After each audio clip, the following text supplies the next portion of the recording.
Good morning students. आज हम पढ़ने वाले हैं असेसमेंट ऑफ पल्स, यानी पेशेंट की जो पल्स होती है उसको कैसे असेस किया जाता है। ओके, इसके बारे में आज हम पढ़ने वाले हैं, असेसमेंट ऑफ पल्स। तो इसमें फर्स्ट जो है पहले यहाँ पे दिया हुआ है कुछ पॉइंट्स हैं, उनको हम देखते हैं। जैसे कि रेट क्या होती है? रेट का मीन्स होता है number of pulsation in radial artery each minute. Basically हम क्या है कि जो पल्स है, पेशेंट की पल्स जो हम चेक करते हैं वो मोस्ट कॉमनली हम रेडियल पल्स को ही असेस करके पता लगाते हैं कि कितना इसमें पल्स है। ओके, ज़्यादातर हम रेडियल पल्स से ही पता लगाते हैं। तो रेट कहते हैं कि जितनी बार वो बीट करती है, क्या करती है, जितनी बार वो बीट करती है उसी को हम रेट कहते हैं। जैसे कि हो सकता है 70 बार बीट किया हो, 80 बार बीट किया हो, 85 बार बीट किया हो, उसको हम क्या बोलेंगे? Rate. Next is rhythm. Rhythm किसे बोलते हैं? Pattern of beat per minute which ideally has the same interval, यानी कि एक निश्चित अंतराल में जब बीट करती है उसको अपन क्या बोलते हैं? रिदम कहते हैं। जैसे कि सपोज करो यहाँ पे ये है कि अभी यहाँ पे पल्स जो है वो बीट की, यानी धड़की वो पल्स किया उसने, है ना, बीट किया, फिर यहाँ पे थोड़ा सा पॉज हुआ, फिर बीट किया, फिर पॉज हुआ, फिर बीट किया, फिर पॉज हुआ, फिर बीट किया। यानी कि ये जो तरीका, ये जो पैटर्न है इसको हम बोलेंगे रिदम। ओके, यानी कि जिस पैटर्न से पल्स जो है वो बीट करती है उसी पैटर्न को हम बोलते हैं rhythm. Okay, next is volume. Volume क्या होता है? फोर्स और स्ट्रेंथ ऑफ द पल्स, यानी कि जो फोर्स है, जो स्ट्रेंथ है, जो पल्स में फील हो रहा है उसे हम वॉल्यूम कहते हैं। अगर हम इसे दूसरे शब्दों में कहें कि ब्लड वेसल्स की वॉल के ऊपर जो फोर्स लगता है वही वॉल्यूम है। अब जैसे कि अगर ब्लड वेसल्स के अंदर ब्लड का वॉल्यूम जो है अगर ज़्यादा रहेगा तो ज़्यादा फोर्स लगेगा, और अगर वॉल्यूम कम रहेगा तो कम फोर्स लगेगा। तो यानी कि जो फोर्स है, जो स्ट्रेंथ है, यानी जो आयतन है, उसी को हम वॉल्यूम कहेंगे। इसकी डेफिनेशन देख लेते हैं। Checking pulse rate rhythm volume for assessing the circulatory status, यानी कि हम क्या करते हैं? पल्स को हम चेक करते हैं। किस लिए चेक करते हैं? सर्कुलेटरी स्टेटस का पता लगाने के लिए। किसके लिए? सर्कुलेटरी स्टेटस का पता लगाने, यानी कि पेशेंट के अंदर जो सर्कुलेशन है, ब्लड सर्कुलेशन, बीपी हाई है, बीपी लो है, सर्कुलेशन ठीक तो है, कहीं कुछ दिक्कत तो नहीं है ना। उन चीज़ों का पता लगाने के हम क्या चेक करते हैं? पेशेंट की पल्स की रेट चेक करते हैं। पल्स में क्या चेक करें? रेट, कि किस रेट से जो है पल्स है, रिदम क्या है, वॉल्यूम क्या है, ये सारी चीज़ें हम पता करते हैं। किसका पता करने के लिए? सर्कुलेटरी स्टेटस को पता करने के लिए। ठीक है, तो यहाँ ये पॉइंट क्लियर होता है कि हम पल्स क्यों चेक करते हैं। हम पल्स चेक करते हैं किसी मरीज़ में उसका सर्कुलेटरी स्टेटस पता करने के लिए। और जब हम पल्स चेक करते हैं तो हम उसमें क्या क्या चीज़ देखते हैं? हम उसमें पल्स की रेट देखेंगे, पल्स की रिदम देखेंगे और पल्स का वॉल्यूम देखेंगे। ओके, यहाँ पे बात क्लियर हो जाती है कि हम पल्स जो है चेक करते हैं सर्कुलेटरी स्टेटस का पता लगाने के लिए। Next point is purpose. क्या उद्देश्य क्या है? उद्देश्य क्या है, क्यों करते हैं हम पल्स? तो number 1, to establish baseline data. जो बेसलाइन डाटा है, जो उसका आधारभूत जो डाटा है उसका पता लगाने के लिए, उसको इस्टेब्लिश करने के लिए। Okay, second point is to check abnormalities in rate rhythm and volume. Rate rhythm volume में कोई एबनॉर्मलिटी तो नहीं हो गई, उसका पता लगाने के लिए। अगर रेट रिदम वॉल्यूम में कोई एबनॉर्मलिटी है तो वो इंडिकेट करता है कि सर्कुलेटरी स्टेटस में कुछ प्रॉब्लम है या पेशेंट के अंदर कुछ ना कुछ डिजीज़ कंडीशन अराइज हुई है। पॉइंट नंबर 3 है to monitor any change in health status of the patient. जब कभी भी पेशेंट की जो जनरल हेल्थ है अगर उसमें थोड़ा सा भी बदलाव होता है तो वाइटल साइन में भी चेंजेस देखने को मिलता है। बेसिकली हम वाइटल साइन को चेक करके ही पता करते हैं कि पेशेंट की कंडीशन कैसी है। Okay, point 4 is to check the peripheral circulation, और पेरिफेरल सर्कुलेशन को भी हम पता कर सकते हैं। ओके, नेक्स्ट इज़ आगे हम बात करते हैं। एक टेबल दिया हुआ है यहाँ पे, और इस टेबल में क्या है? इस टेबल में दे रखा है common site for checking pulse, यानी कि ऐसी कौन कौन सी साइट है, कौन कौन सी जगह हैं जहाँ पे हम पल्स को चेक कर सकते हैं। तो हम पढ़ते हैं अभी, जैसे कि रेडियल पल्स है। रेडियल पल्स की लोकेशन होती है inner aspect of the wrist on thumb side, यानी अंगूठे की तरफ जो साइड है उधर हम रेडियल पल्स को फील करते हैं और ये इजीली एसेसिबल होती है। सेकंड है हमारी टेम्पोरल पल्स। टेम्पोरल पल्स होती है आपकी साइड सुपीरियर एबव और lateral to away from the midline of the eye. Eye के साइड में, कान और आई के बीच में जो है ये टेम्पोरल जो है पल्स हमें फील होती है। ओके, अब हम बात करते हैं कैरोटिड पल्स कहाँ होती है। कैरोटिड पल्स होती है at the side of the trachea where the carotid artery runs between the trachea and the sternocleidomastoid mastoid muscles, है ना। ट्रेकिया और स्टेनोक्लिक्वॉइड मास्टोइड मसल्स के जस्ट बीच में, यानी कि हम इसको बेसिकली कह सकते हैं ट्रेकिया के बगल में कैरोटिड पल्स जो है हमें फील होती है। फोर्थ है एपिकल पल्स। एपिकल पल्स हमें फील होती है left side of the chest in the 4th, 5th, 6th intercostal space in the mid clavicular line. Mid clavicular line में अगर हम 4th, 5th या 6th इंटरकोस्टल स्पेस पे stethoscope को place करेंगे तो हमें एपिकल पल्स फील होगी। Okay, next is 5th number brachial pulse. Brachial pulse कहाँ फील होती है? मीडियली इन दी एंटीक्यूबाइटल स्पेस, यानी कि जो कोहनी होती है, कोहनी के ऊपरी बाहर में सरफेस जो एरिया है वहाँ पे एंटीक्यूबाइटल फोसा होता है, एक गड्ढा होता है, उसको हम बोलते हैं एंटीक्यूबाइटल फोसा। उस एंटीक्यूबाइटल फोसा में हम असेस कर पाते हैं ब्रेकियल पल्स को। Okay, next is femoral pulse. Femoral pulse कहाँ असेस करते हैं हम? तो फिमोरल पल्स होती है below inguinal ligament midway between symphysis pubis and the anterior superior iliac spine, यानी कि ये जो ग्रॉइन एरिया होता है वहाँ पर जो है बेसिकली फिमोरल पल्स जो है फील होती है। Point number 7 is popliteal. Popliteal is the popliteal pulse feel होती है हमें मीडियन और lateral to the popliteal fossa with knee slightly flex, मतलब कि नी के बिहाइंड में क्या होता है, नी के बिहाइंड में पॉप्लिटियल फोसा होता है, उस पॉप्लिटियल फोसा में हमें फील होती है कौन सी? Popliteal pulse. ओके, अब next is 8 number posterior tibial. Posterior tibial pulse में फील होती है on the medial surface of the ankle, medial surface of the ankle behind the medial malleolus, यानी एंकल के पास में पोस्टीरियर रीजन में, जहाँ पे आपका टखना है, टखना यानी कि एंकल, एंकल के पीछे की साइड में जो है आपको टिबियल पल्स फील होगी। Okay, 9th is dorsalis pedis. Dorsalis pedis pulse हमें कहाँ फील होती है? डोर्जलिस पेडिस पल्स हमें फील होती है along dorsum of foot between extensor tendon of the great and first toe, यानी कि जो पैर का पंजा होता है उसके ऊपर हम फील कर सकते हैं डोर्जलिस पेडिस पल्स को। Okay, next is ulnar pulse. Ulnar pulse हमें कहाँ फील होती है? On the little finger side outer aspect of the wrist, यानी कि हमारी जो कलाई है, रिस्ट है, उसमें हम फील करेंगे लिटिल फिंगर जो है, चुंगली उंगली जो छोटी वाली उंगली है उसकी साइड में, रिस्ट के पास में अगर हम फील करेंगे तो ये हमें अल्नर पल्स फील होती है। ओके, तो ये साइड थी हम कहाँ कहाँ पे पल्स को फील कर सकते हैं। नेक्स्ट इसमें देखते हैं आर्टिकल्स कि हाँ अगर हम पल्स चेक कर रहे हैं तो किन किन आर्टिकल्स की हमको ज़रूरत होगी।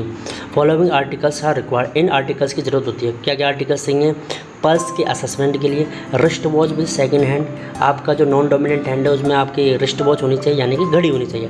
पेन होना चाहिए और vital sign chart of flow sheet. Pen होना चाहिए लिखने के लिए और फ्लो शीट होना चाहिए जहाँ पे आप उसको रिकॉर्ड करके रखेंगे। ओके, अब देखिए यहाँ पे दिया हुआ है कुछ, देखिए ये यहाँ पे क्लियर हो जाता है। देखिए यहाँ पे ये दे दिया हुआ है, ये है आपकी टेम्पोरल पल्स जो कि आपकी आई और ईयर के जस्ट बीच में है। ये है कैरोटिड पल्स जो कि आपके ट्रेकिया के बगल में है। ये है एपिकल पल्स जो कि 4th, 5th, 6th यहाँ पे intercostal space mid clavicular line में अगर देखेंगे तो यहाँ पे ये दिखेगी। ये ब्रेकियल पल्स जो कि ये है एंटीक्यूबाइटल फोसा में आपको दिख रही है। ये है रेडियल पल्स जो आप यहाँ पे असेस कर रहे हैं। ये है पॉप्लिटियल पल्स जो कि बिहाइंड दी नी है। ओके, और उसके बाद में ये जो नीचे आप देख रहे हैं पोस्टीरियर टिबियल, बिल्कुल टखने के जस्ट बिहाइंड में ये वाली है, ये है पोस्टीरियर टिबियल। और ये पंजे के ऊपर आप देख रहे हैं, यहाँ पे आप असेस कर सकते हैं डोर्जलिस पेडिस पल्स को। ओके, देखिए अगर आपको रेडियल पल्स असेस करनी है तो उसको असेस करने का तरीका ये है, 3 फिंगर को आप प्लेस करेंगे अंगूठे की साइड में यहाँ पे, और इसको आप असेस कर सकते हैं। ये तरीका है किसका? रेडियल पल्स को असेस करने का बेस्ट मेथड है 3 फिंगर के द्वारा। ओके, और नेक्स्ट इज टेम्पोरल पल्स को देखेंगे। अगर आपको टेम्पोरल पल्स असेस करनी है तो इस तरीके से आप 3 फिंगर को प्लेस करेंगे, यहाँ पे ये जो कैंथस है यहाँ पर आप रखेंगे और यहाँ आप इसको असेस कर सकते हैं। Okay, next is carotid pulse. ये जैसे कि आप देख रहे हैं ये असेस किया जा रहा है कैरोटिड पल्स को। ठीक है, कैरोटिड पल्स को आप ऐसा असेस कर सकते हैं। ये ट्रेकिया है, यहाँ पे ये ट्रेकिया के जस्ट बगल में इस जगह यहाँ पे आप अगर 3 फिंगर्स को प्लेस करेंगे तो आप जो है इसको कैरोटिड पल्स को असेस कर सकते हैं। Next is checking apical pulse. Apical pulse basically बच्चों में चेक करते हैं। तो यहाँ पे क्या है, ये आप जो है इसको just below the nipple line है, यहाँ पे आप रखेंगे। ये 4th 5th 6th intercostal space होता है मिड क्लेविकुलर लाइन में। तो यहाँ पे आप इसको स्टेथोस्कोप को प्लेस करेंगे तो आपको एपिकल पल्स फील होगी। ओके, और ये है ब्रेकियल पल्स। ये जो देख रहे हैं आप ब्रेकियल पल्स, ये एंटीक्वेटल फोसा में 3 फिंगर को प्लेस किया गया है और यहाँ पे आप असेस कर सकते हैं कौन सी पल्स, ब्रेकियल पल्स। ओके, तो ये पल्स को असेस करने का तरीका है, आप इस तरीके से असेस कर सकते हैं। आगे है फेमोरल पल्स। देखिए ये है, ये फेमोरल पल्स को असेस किया जा रहा है यहाँ पर। ये जो है ये ग्रोन रीजन में फेमोरल पल्स को असेस किया जा रहा है। ओके, 3 फिंगर को प्लेस करके, ठीक है। और ये है पॉप्लिटियल पल्स। ये बिहाइंड द नी आप चेक कर सकते हैं पॉप्लिटियल पल्स को, ठीक है। ये जो है पॉप्लिटियल पल्स को चेक किया जा रहा है और यहाँ पर आप इस तरीके से डोर्सलिस पेडिस पल्स को असेस कर सकते हैं। ये बिल्कुल ठीक पंजे के ऊपर है जैसे कि मैंने आपको बताया था। ओके, नेक्स्ट इस देखते हैं, आगे है प्रोसीजर। प्रोसीजर में हमें किन किन बातों का ध्यान रखना है, प्रोसीजर में क्या करते हैं, किस तरीके से पल्स को चेक करते हैं, वो सारी चीज़ें हम पढ़ेंगे। Okay, next is procedure. अच्छा, अगर हम प्रोसीजर कर रहे हैं तो उससे पहले हमें किन किन बातों का ध्यान रखना है, तो यह है प्रोसीजर। प्रोसीजर करने से पहले किन किन बातों का ध्यान रखना है। Explain the procedure to the patient and inquire about patient recent activity. मतलब कि पेशेंट को हम प्रोसीजर के बारे में एक्सप्लेन करेंगे और हम ये भी पता लगाएंगे कि कहीं मरीज़ ने कोई एक्टिविटी तो नहीं की है। क्या है कि पेशेंट जब एक्टिविटी करता है उसकी हार्ट रेट बढ़ जाती है और हार्ट रेट बढ़ जाएगी तो अगर हम पल्स चेक करेंगे तो वो भी इंक्रीज़ ही शो होगी। ओके, इसलिए हम पहले पूछ लेते हैं कि कहीं कोई एक्टिविटी तो नहीं की है। उसके बाद में दिया हुआ है, if the patient was involve in the strenuous activity allow the patient for rest for 10 minute before taking pulse. यानी कि अगर पेशेंट ने कोई एक्टिविटी की है तो उस कंडीशन में हम पेशेंट को 10 मिनट रेस्ट करने के लिए बोलेंगे और 10 मिनट के बाद में हम जो है पल्स चेक करेंगे जब वो स्टेबल कंडीशन में, नॉर्मल कंडीशन में होगा तब। ओके, अब बात करते हैं ड्यूरिंग प्रोसीजर। ड्यूरिंग प्रोसीजर यानी कि प्रोसीजर करते टाइम हम किन किन बातों का ध्यान रखेंगे। तो point is next, sanitise hand और wash hand as per hospital pulse select the pulse site. हम क्या करेंगे, हैंड वॉश करेंगे अच्छे से। ओके, हैंड वॉश करेंगे, हैंड को ड्राई कर लेंगे और पल्स जो हमें चेक करनी है उसको सेलेक्ट कर लेंगे कि हमें कौन सी पल्स चेक करनी है। बेसिकली हम रेडियल पल्स ही चेक करते हैं जनरल कंडीशन में। अगर हमें रेडियल पल्स असेस नहीं होती है तो हम दूसरी पल्स भी चेक कर सकते हैं। जैसे कि CPR की कंडीशन में हम एडल्ट के अंदर चेक करते हैं कैरोटिड पल्स, बच्चों में चेक करते हैं फेमोरल पल्स या ब्रेकियल पल्स और इन्फेंट के अंदर हम चेक करते हैं ब्रेकियल पल्स मोस्ट कॉमनली। ठीक है, तो ये कुछ पॉइंट हैं जो कि स्पेसिफिकली हमें ध्यान देना होता है क्योंकि जो है CPR के टाइम पे हम रेडियल पल्स या पॉप्लिटियल पल्स या डोर्सलिस पेडिस पल्स चेक नहीं करेंगे क्योंकि वो पेरिफेरल पल्स हैं और उस टाइम पे वो पेरिफेरल पल्स हो सकता है हमें फील ना हो, इसलिए हम सीधे ही कैरोटिड पल्स चेक करते हैं क्योंकि वो सेंट्रल लाइन पल्स होती है। तो next point is third number, assist the patient to a comfortable position. Patient को कंफर्टेबल पोजीशन के लिए असिस्ट करेंगे। Okay, for radial pulse keep arm resting over chest और on the side of the palm facing downward. अगर patient resting condition में है, keep the arm resting on chest on the side with palm facing downward. In sitting position keep the arm resting over the thighs with the palm. यानी यहाँ पर ये कहा गया है, देखिए अगर पेशेंट लेटा हुआ है, ठीक है, अगर जो पेशेंट है वो लेटा हुआ है तो उस कंडीशन में हम जो है उसकी आर्म जो है उनकी आर्म को जो है चेस्ट के ऊपर प्लेस करेंगे। ठीक है, चेस्ट के ऊपर जो है पेशेंट की आर्म को हमने रख दिया और जो पाम वाला एरिया है वो नीचे की तरफ फेस करते हुए, यानी कि नीचे की तरफ डाउनवर्ड फेस करते हुए हम उसको प्लेस करेंगे, है ना।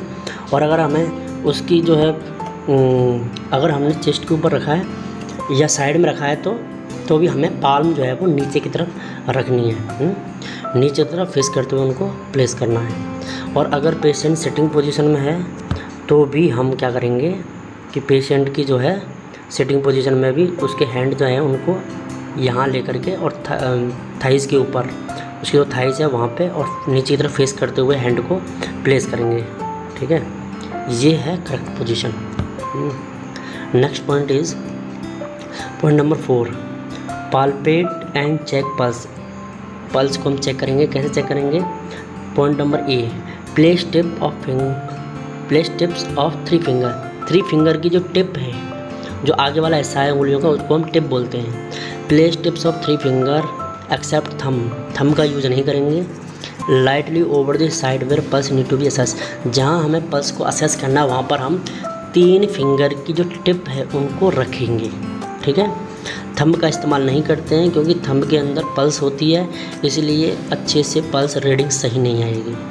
अब पॉइंट है B, after getting the pulse regularly count the pulse for 1 whole minute looking at the second hand on the wrist watch.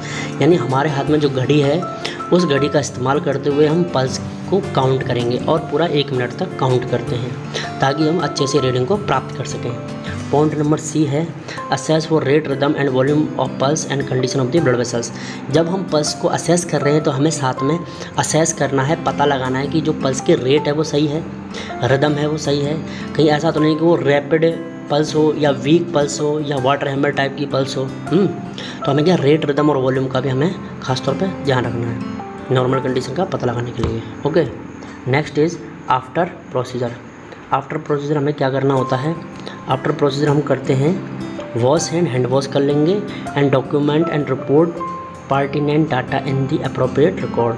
और जो भी हमने डाटा प्राप्त किया उसको एक जो भी सीट है, रिकॉर्ड सीट है, वहाँ पे हम उसको मेंशन कर देंगे। ओके, ये सब हम पल्स के टाइम पे करते हैं। अब नेक्स्ट बात करते हैं स्पेशल पॉइंट के बारे में। स्पेशल पॉइंट कौन कौन से हैं जिनका हमें खासतौर पर ध्यान रखना है? Number 1, never press both carotid at the same time at this can cause reflex drop in blood pressure pulse rate. Okay, यानी कि जब हम कैरोटिड पल्स चेक कर रहे हैं तो राइट एंड लेफ्ट नेक के दोनों साइड में कैरोटिड पल्स होती है।